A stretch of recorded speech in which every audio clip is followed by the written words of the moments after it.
안녕하세요. 성황대학교 박현도입니다. 우리가 지난 시간에 모사데그의 실패, 그 슬픔을 살펴보았습니다. 서구가 중동 국가에서 채굴권을 사서 석유를 발굴하고 생산하고 유통하였습니다. 이러한 일련의 과정을 모두 장악한 회사들이 바로 미국과 영국의 이른바 세븐 시스터즈, 일곱 자매 회사들입니다. 이 회사들의 강력한 힘을 산유국들은 어떻게 바라보았을까요? 당연히 산유국들은 이 일곱 회사들로부터 더 많은 금액을 받기를 원했지요.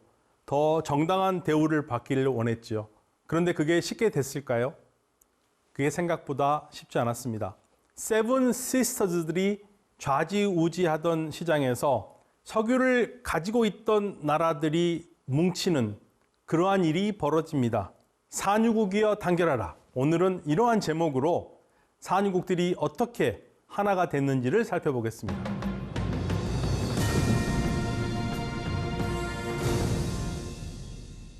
다시 한번 기억을 되돌려 보겠습니다.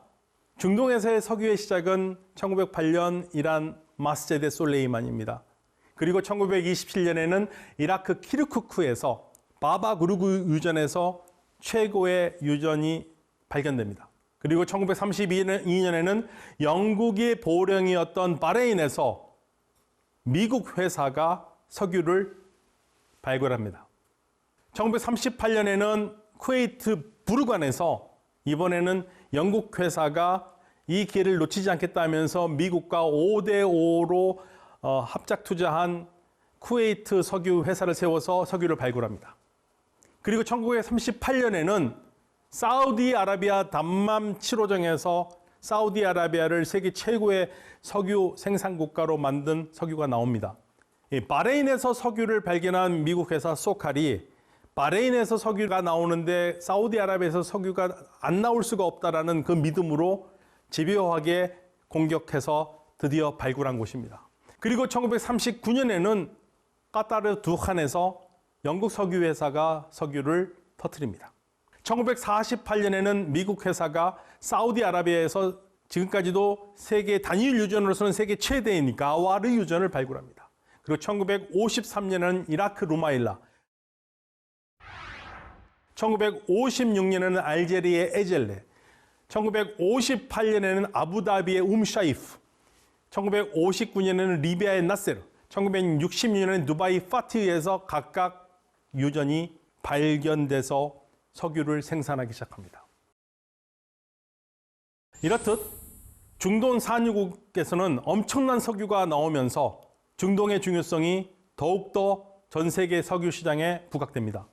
그런데 이들 석유는 모두 외국 회사들이 발굴한 겁니다. 당연히 산유국들은 더 정당한 대가를 받고 싶어 했죠. 세븐 시스터즈, 어마어마한 힘을 가진 이 세븐 시스터즈라는 미국, 영국 석유 회사를 이기고 어떻게 이들로부터 좀 더 정확한 그리고 더 합당한 대우를 받을 것인가, 이러한 고민이 산유국들에서는 시작되었고, 그러한 고민을 해결할 수 있는 새로운 기구를 산유국들이 만듭니다. 세븐 시스터즈에 대항하고자 산유국들은 1960년 9월 이라크 수도 바그다드에 모입니다. 바그다드 컨퍼런스라는 모임에서 5개의 국가들이 참가합니다. 베네수엘라, 사우디아라비아, 이라크, 이란, 쿠웨이트. 이 5개국은 전 세계 석유 시장을 되찾아올 오페크를 결성합니다. The Organization of the Petroleum Export Countries, 즉 석유 수출국 기구가 탄생하는데요. 사실 여기에는 뒷얘기가 있습니다. 이란은 이러한 움직임이 있는 거 사실 잘 모르고 참가를 했습니다. 현재 오페크는요, 모두 13개국입니다. 이 13개국을 하나하나 같이 보시면 알제리, 앙골라, 콩고, 적도 기니, 가봉, 이란, 이라크, 쿠웨이트, 리비아, 나이지리아, 사우디아라비아, 아랍에미리트, 베네수엘라. 이 13개 나라 중에서 7개가 우리가 흔히 중동 북아프리카라고 부르는 중동 국가들입니다. 여기에는 원래 까타르도 있었는데요. 까타르는 오페크가 사우디아라비아 주도로 움직이고 있는 거에서 불만을 포함하면서, 물론 표면적인 이유는 석유보다는 가스에 더 치중하겠다라고 냈지만 결국에는 까타르가 움직일 수 있는 공간이 적기 때문에 까타르는 탈퇴를 했습니다. 그런데 여기에요, 보시면 아랍 국가들이 상당히 많죠. 이 아랍 국가들끼리 모여서 우리가 아랍 국가들이 주도하는 석유 기구를 만들자 해서 만든 게 있습니다. 그게 아랍 석유 수출국 기구입니다. 1968년 1월 9일에 레바논 베이루트에서 결성하는데요. 현재 이 아랍 석유 수출국 기구에는 반드시 석유가 나지 않아도 들어가 있는 나라들이 있습니다. 그런데 이 아랍 석유 수출국 기구가 중요한 이유는 바로 이들 국가들이 1973년 전 세계를 한번 뒤흔들었던 석유 파동, 제1차 석유 파동을 주도한 국가들이었다는 사실입니다. 그런데 이 석유 파동을 이야기하기 전에 먼저 우리가 꼭 짚어야 될 인물이 있는데요. 바로 이탈리아 국영석유회사의 수장이었던 엔리코 마테이입니다. 엔리코 마테이는 상당히 사업수완이 뛰어난 비즈니스맨이었습니다. 엔리코 마테이는 오페크도 하기 힘든 일을 시도를 하는데요. 당시 석유 시장을 좌지우지하고 있던 세븐 시스터즈, 7자매의 틈새 시장을 파고들어서 이들 7자매가 움직이고 있던 석유 시장을 재편하려고 노력했습니다. 어떤 방식으로 했냐면 세븐 시스터즈와는 달리 상당히 파격적인 조건을 산유국에 제시하는 겁니다. 만약에 우리가 당신 나라의 유전을 개발해서 수익을 얻는다면 수익의 75%를 산유국에 당신들에게 주겠다. 이거는 듣도 보도 못한 엄청난 액수입니다. 세븐 시스터즈는 절대 이렇게 하진 않았거든요. 만약에 세븐 시스터즈가 처음부터 이랬었더라면 1951년 이란의 석유 국유화, 그리고 1953년 CIA 세계 최초의 해외 공작 모사데그 제거 작전은 없었겠죠. 그리고 산유국과 세븐 시스터들은 행복하게 서로 주고받으면서 잘 살아왔겠죠. 그리고 오페크는 만들어질 일이 없었겠죠. 오페크는 세븐 시스터들의 독주를 막기 위해서 산유국들이 만든 거니까요. 당연히 이러한 마테이의 제안은 산유국들에게는 엄청나게 매력적인 조건이었죠.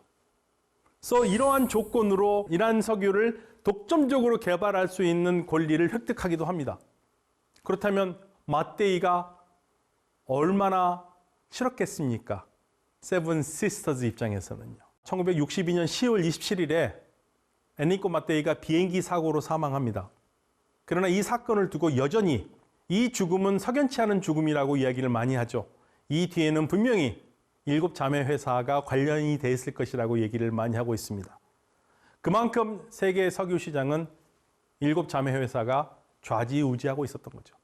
그런데 이러한 석유 7자매의 독점적인 시장을 깨기 위한 노력이 국제적으로 가장 큰 파장을 일으킨 사건은 1973년 제1차 석유 파동에서 드러납니다.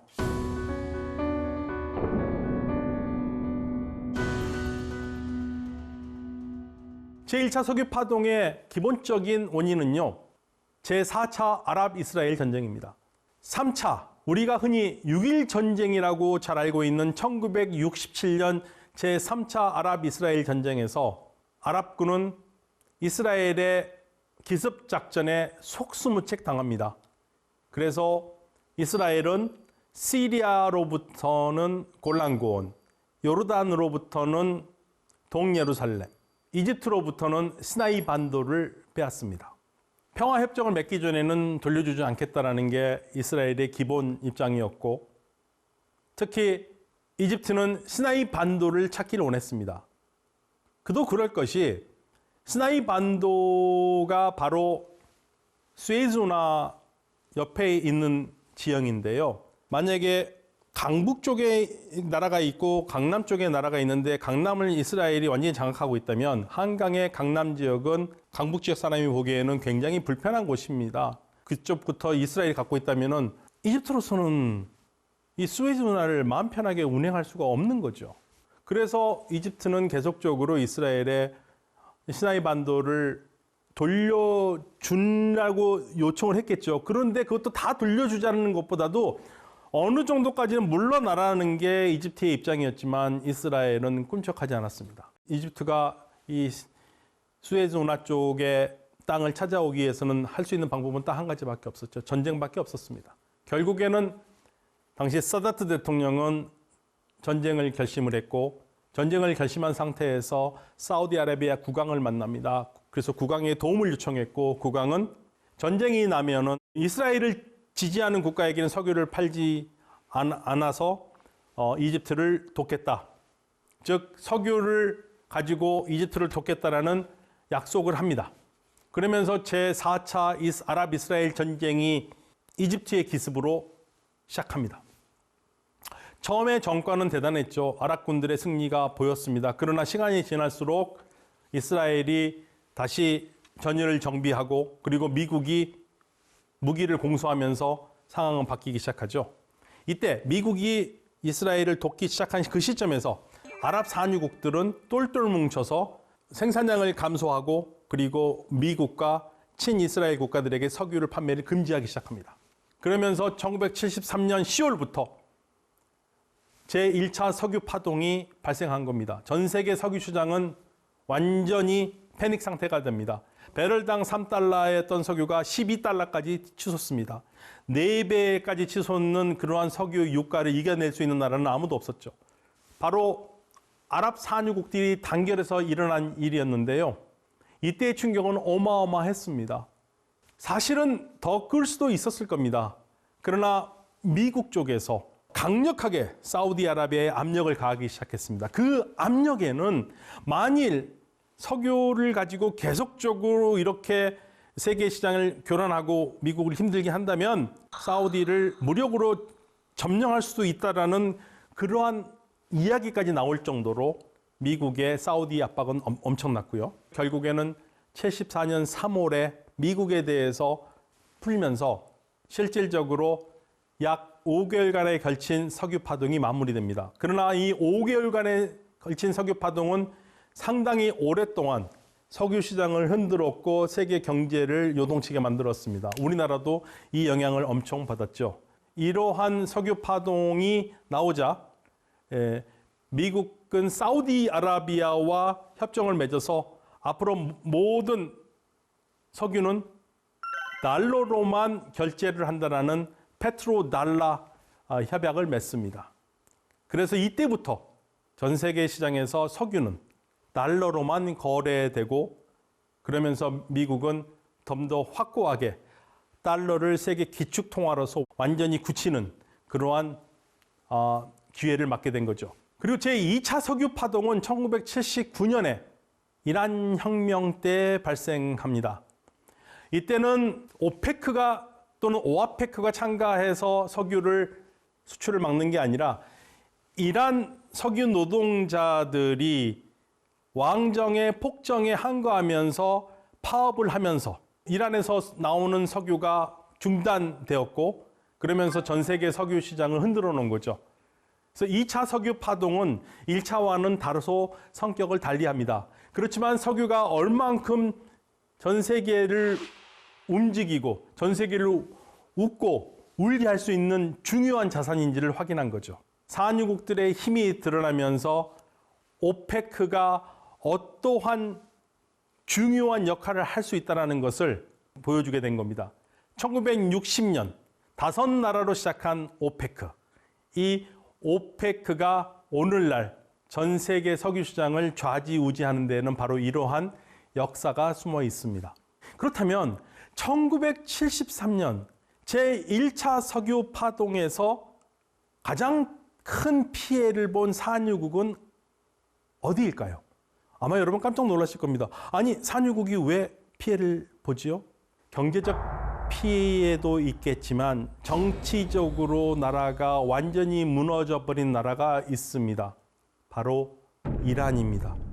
이란은 어떻게 1차 석유 파동에 직격탄을 맞았는지, 이란은 1차 석유 파동에서 꾸준히 전 세계에 석유를 공급하던 나라였는데 어떻게 이러한 타격을 받았는지, 그리고 그건 정치적으로 어떠한 의미가 있는지 다음 시간에 함께 살펴보도록 하겠습니다. 감사합니다.